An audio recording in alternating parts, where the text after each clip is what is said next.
যার সাথে তুমি সারা জীবন কাটাতে চলেছো, যাকে তুমি লাইফ পার্টনার বানাতে চলেছো, দেখো তার সামাজিক অবস্থানটা কোথায়, তাকে সমাজে মানুষ কিরকম ভাবে ট্রিট করে। সে কি কুড়ে? সে কি খুব সন্দেহবাদী? সে কি খুব নেশা করে?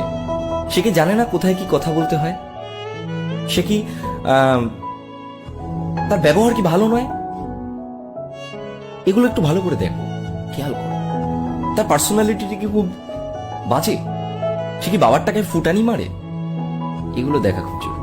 কারণ আমরা তো প্রত্যেকে আমাদের জীবনে একটুখানি উন্নতি করতে চাই, তাই না? কে আছো এখানে তোমাদের মধ্যে যে জীবনে অবনতি করতে চাও? কেউ চাও না। প্রত্যেকে উন্নতি করতে চাও জীবনে।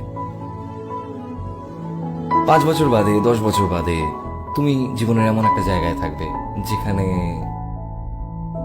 তোমার একটা সামাজিক অবস্থান থাকবে, সমাজে সবাই তোমাকে একটা রেসপেক্টের সাথে দেখবে, সবাই তোমাকে ভালোবাসবে, সম্মান করবে। এটাই তো